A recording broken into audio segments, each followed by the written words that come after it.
Hello बच्चों, बाल मंदिर के इस YouTube चैनल में आपका स्वागत है। बच्चों, हम लोग बात कर रहे थे क्लास 11th के चैप्टर सेकंड, जिसमें हमारा टॉपिक था त्रुटि एरर। बीमा वाला टॉपिक हम लोगों ने कंप्लीट कर लिया था। उस पर काफ़ी सारी प्रैक्टिस भी हम लोगों ने कर ली थी। सारी एप्लीकेशन मैंने आपको अच्छे से समझा दी थी। बच्चों, अब हमारा टॉपिक है त्रुटि या एरर। बच्चों ध्यान रखना, इसकी बात करें तो कल मैंने आपको बताया था इसके बारे में। क्या होता है कि वास्तविक मान, कौन सा मान, एक होता है वास्तविक मान और एक होता है मापित मान। इसका जो अंतर होता है, वास्तविक मान और मापित मान का जो अंतर होता है, उसी को बच्चों हम लोग क्या कहते हैं, त्रुटि कहते हैं। क्या कहते हैं बच्चों, त्रुटि कहते हैं। तो ये तो मैं आप लोगों को बता चुका हूं कि वास्तविक मान और मापित मान के अंतर को हम क्या कहते हैं, त्रुटि कहते हैं। बच्चों आगे बात कौन सी समझनी बच्चों, ये तो परिभाषा होगी, सिंपल, हम पढ़ेंगे अभी इसको। अब देखो दो चीजें आती है, एक आती है यथार्थता। क्या आती है, यथार्थता, और एक आती है परिशुद्धता। इसको बोलते हैं एक्यूरेसी, इसको बोलते हैं प्रिसीजन। क्या बोलते हैं, यथार्थता, एक्यूरेसी, इसको क्या बोलते हैं, प्रिसीजन। अब बच्चों समझना इस बात को, यहाँ पे कहने का मतलब क्या है, मान कितना, देखो एक्यूरेसी, यथार्थता और परिशुद्धता, इसका मतलब होता है कि हमारा जो मान है वो कितना यथार्थ है, वास्तविक मान के कितना निकट है। और ये परिशुद्धता का मतलब होता है कि हम लोगों ने कितना उसको समझा है, कितनी तरीके से लिया। बच्चों एग्जाम्पल के साथ समझाता हूँ। जैसे देखो, मान लो किसी कोई लंबाई है, वो लंबाई का मान कितना है बच्चों, 3.42 मीटर। कितना है, 42 मीटर। एक व्यक्ति ने मेजर किया, पहला प्रेक्षण, वो है 3.4, और द्वितीय प्रेक्षण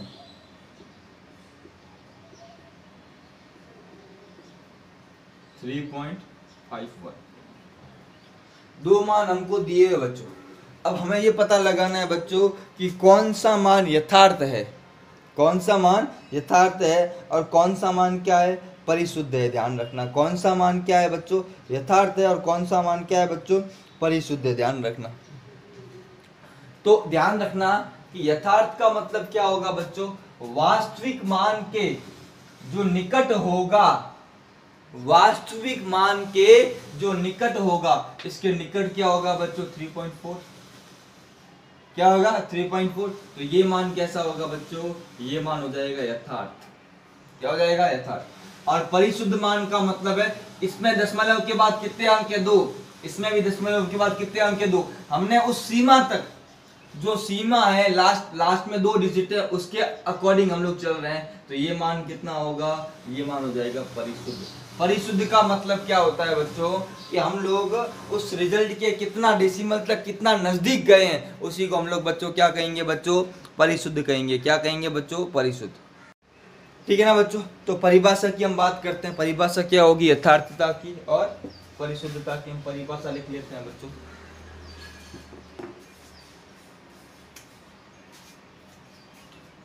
यथार्थता से तात्पर्य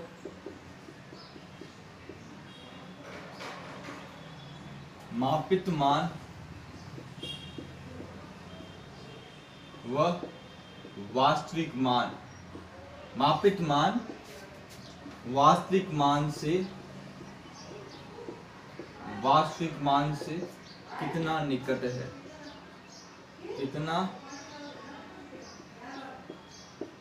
निकट है। मतलब वास्तविक मान और मापित मान में अंतर जितना कम होगा, वह जितना निकट होगा, वह मान उतना ही क्या होगा, यथार्थ होगा। निकटता परिभाषा नहीं पूछते, समझना है खाली, ध्यान रखना। क्या बच्चों के मापित मान वास्तविक मान से बच्चों क्या है, कितना निकट है, उस मान को बच्चों हम लोग क्या कहेंगे, उस मान को क्या कहेंगे बच्चों, यथार्थ कहेंगे। ध्यान रखना। और परिशुद्धता का मतलब है, परिशुद्धता से तात्पर्य, परिशुद्धता से तात्पर्य, परिशुद्धता से तात्पर्य मापित मान किस सीमा तक लिया गया है,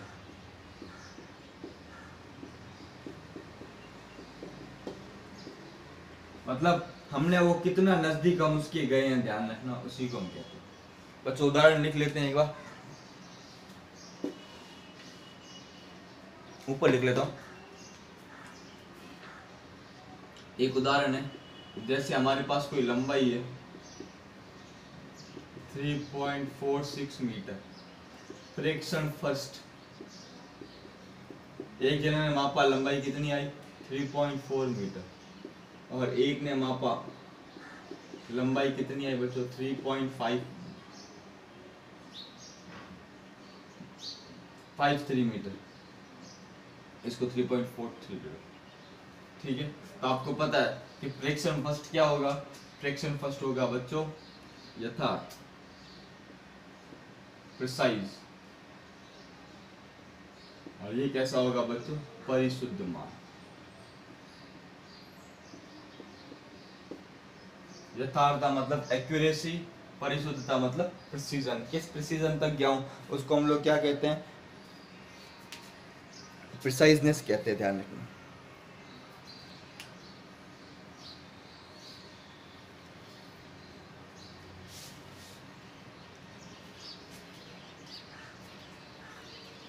ठीक है बच्चों, अब देखो आगे,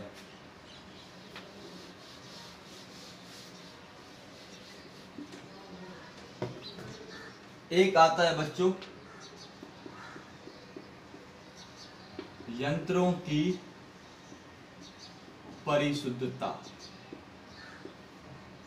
क्या आता है बच्चों, यंत्रों की परिशुद्धता।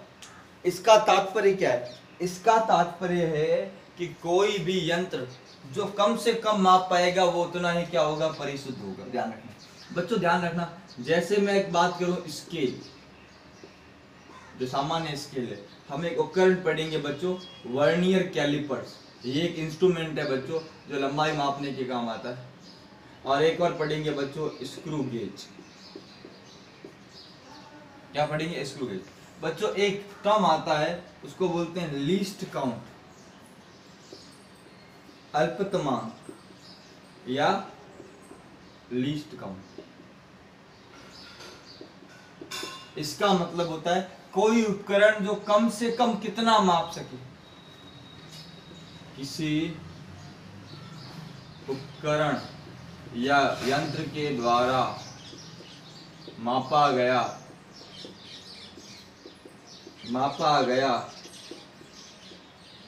न्यूनतम मान क्या कहलाता है, उस यंत्र का या उपकरण का, यंत्र का या उपकरण का क्या कहलाता है बच्चों,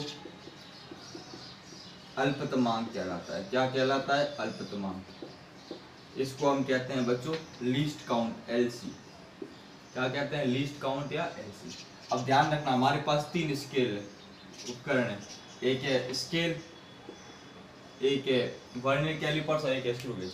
स्केल की जब बात करें तो आपको पता है स्केल सबसे छोटा कितना मापती है, 1 मिलीमीटर, या इसको लिख सकते हैं 0.1 सेंटीमीटर।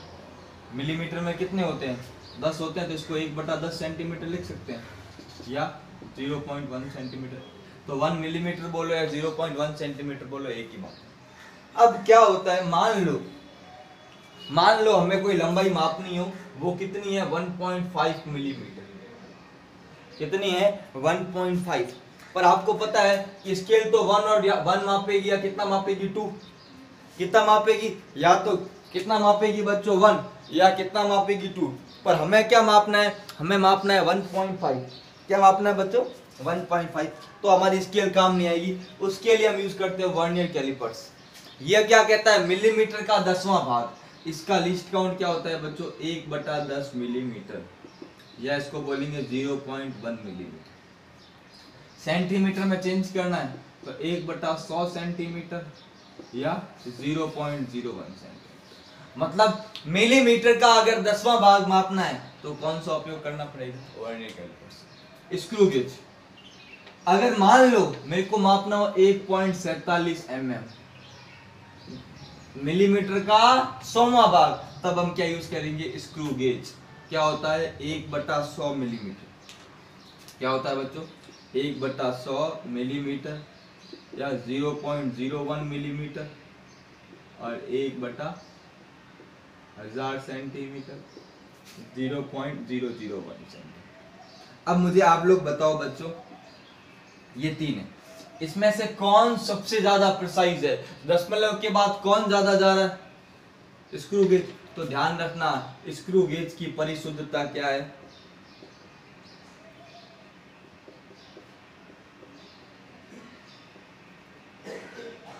दशमलव के बाद जितना कम तक माप सकता है उपकरण की परिशुद्धता उतनी ही क्या होती है बच्चों? ज्यादा होती है। क्या होती है बच्चों? ज्यादा होती है। इसको नोट कर लो बच्चों।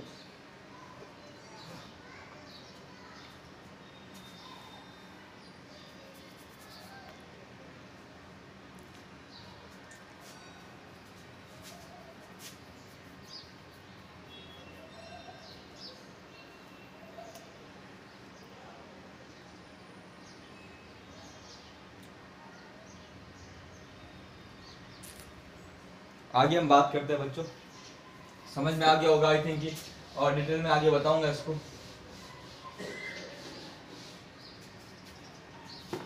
अब होता है बच्चों त्रुटियों के प्रकार। बच्चों आपको खाली नाम लिखवा रहा हूं, बुक देखोगे, बुक में से आपको सारी जानकारी मिल जाएगी। थियोरेटिकल पोर्शन है, एग्जाम में नहीं आता, फिर भी नाम देख लो। सबसे पहले हम बोलते हैं क्रमबद्ध त्रुटियां सॉरी, क्रमबद्ध त्रुटियां, कभी कभी त्रुटियां निकल जाता है। दूसरा बच्चों यादृच्छिक त्रुटियां, रैंडम एरर। और तीसरा स्थूल, कुछ फिक्स एरर होती है, कुछ फिक्स त्रुटियां होती है जिसको हम लोग क्या कहते हैं? स्थूल त्रुटियां। क्रमबद्ध, जो क्रमबद्ध तरीके से आती है बच्चों। यादृच्छिक, रैंडमली आने वाली। स्थूल मतलब कुछ फिक्स त्रुटियां होती है जो हमें पता होना चाहिए। ठीक है, तो बच्चों ये हमें पता होना चाहिए, इसको नोट कर लो अच्छे से। इसमें कुछ है ही नहीं, आप बुक में देखोगे आपको सारी जानकारी मिल जाएगी, ज़्यादा हमें सोचना नहीं है।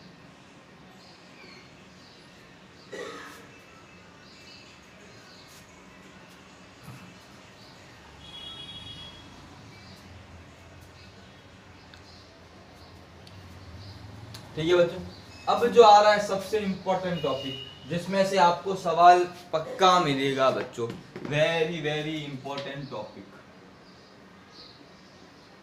टॉपिक क्या है? टॉपिक हम पढ़ेंगे सबसे पहले, देखो 3-4 चीजें पढ़नी है। एक होता है निरपेक्ष त्रुटि। क्या होता है? निरपेक्ष त्रुटि। एक होता है आपेक्षिक त्रुटि।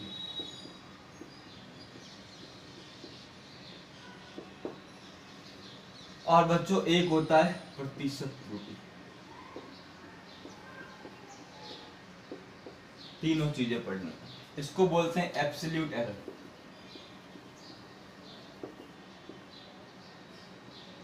इसको बोलते हैं रिलेटिव एरर। इसको बोलते हैं परसेंटेज एरर। तो ये हमको पढ़ना है एक एक करके, बहुत इंपॉर्टेंट टॉपिक है बच्चों। न्यूमेरिकल पक्के पक्के बनेंगे हम लोग, एक एक करके सारी इसकी बात करेंगे बच्चों, ध्यान रखना।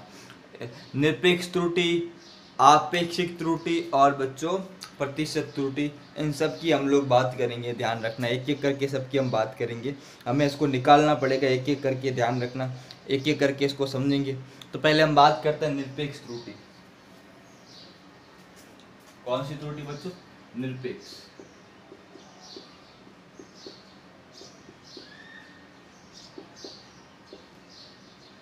सिंपल है, वास्तविक मान तथा मापित मान के अंतर को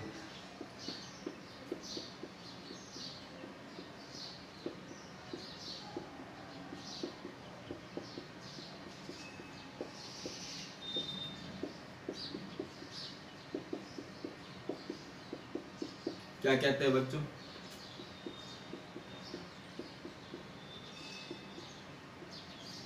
निरपेक्ष त्रुटि कहते हैं।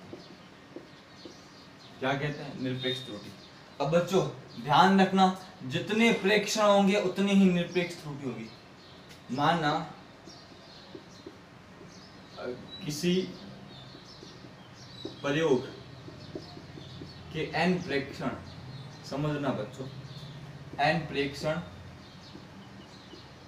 निम्न प्रकार है। हमने कोई प्रैक्टिकल किया है, मान लो कोई लंबाई मापी है, कोई समय मापा है, उसके कितने प्रेक्षण है बच्चों? n प्रेक्षण। प्रेक्षण का मतलब ऑब्जर्वेशन, हम लोग उसको माप रहे हैं अलग अलग। तो हम जब प्रैक्टिकल करते हैं तो एक ही चीज की 10-12 रीडिंग लेते हैं, तो उसमें से हमने 9 रीडिंग n रीडिंग लिए। पहला है n1, दूसरा है a1, a2, a3, कितने हैं बच्चों? a, कितने हैं? n। अब सवाल आता है कि मान लो मैं कोई लंबाई माप रहा हूँ, समझना, मैं कोई लंबाई माप रहा हूँ, एक जने ने किया, पहला प्रैक्टिकल रीडिंग कितनी है? L1, दूसरी कितनी है? L2, तीसरी कितनी है? L4। इस तरह से हमने कितनी रीडिंग ली? n।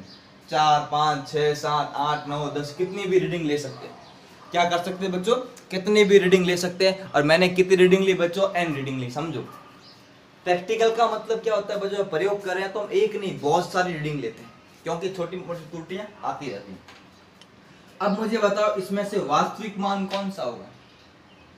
हमें तो मान पता ही नहीं, तभी तो हम माप रहे हैं। तो जब ऐसा कंडीशन हो, जब मान नहीं पता हो, तो हम लोग ध्यान रखना, वास्तविक मान के लिए हम लोग क्या निकालते हैं बच्चों? वास्तविक मान, या हम निकालते हैं औसत मान। उसी को हम लोग क्या बोलते हैं? मान लो मेरे n रीडिंग है, तो सबसे पहले क्या निकालूंगा? औसत। a1 plus a2 plus a3, ऊपर क्या होता है? राशियों का योग, नीचे क्या होती है? राशियों की संख्या। इसको बोलेंगे am। क्या बोलेंगे? am। और ध्यान रखना, इसको लिखते कैसे? सिग्मा। इस सिग्मा का मतलब क्या होता है? योग। आपने पढ़ा होगा, जब पढ़ी होगी ना, क्या बोलते हैं, बहुलक वगैरह पढ़ा होगा ना, तब आपने इसको देखा होगा। i बराबर 1 to n, क्या आ गया? ai बटा क्या आ गया? n। ये औसत मान आ गया। क्या आ गया बच्चों? औसत मान आ गया। क्या आ गया? मतलब ये इसका वास्तविक मान है। हमने n रीडिंग ली, n रीडिंग में से वास्तविक मान निकालने के लिए हम लोगों ने क्या किया बच्चों? सबका औसत निकाला। क्या किया बच्चों? सबका औसत निकाला बच्चों, ध्यान रखना। अब बच्चों मैं ऊपर वाली चीज मिटा रहा हूं। क्या कर रहा हूं? ऊपर वाली चीज। अब बच्चों हम निकाले निरपेक्ष त्रुटि, तो पहली निरपेक्ष त्रुटि डेल्टा a1। a1 में निरपेक्ष त्रुटि, पहली रीडिंग कौन सी थी बच्चों? a1। a1 में निरपेक्ष त्रुटि क्या होगी? डेल्टा a1 बराबर क्या होगा? am minus a1। इसको am भी बोलते हैं, इसको a बार भी बोलते हैं, दोनों एक ही बात, ठीक है। और डेल्टा a2 में निरपेक्ष त्रुटि क्या हो जाएगा? am minus a2। इसी प्रकार an में निरपेक्ष त्रुटि डेल्टा an बराबर am माइनस क्या हो जाएगा? a। तो समझ में आया बच्चों? सबसे पहले हम लोग क्या करेंगे? वास्तविक मान निकालेंगे, फिर उनका वास्तविक मान के लिए क्या करेंगे? एवरेज निकालेंगे, फिर हर रीडिंग को एवरेज से घटाएंगे, तो हमको कौन सी त्रुटि मिलेगी? निरपेक्ष त्रुटि। कौन सी त्रुटि मिलेगी? निरपेक्ष त्रुटि। बच्चों नोट कर लो इसको अच्छे से बच्चों।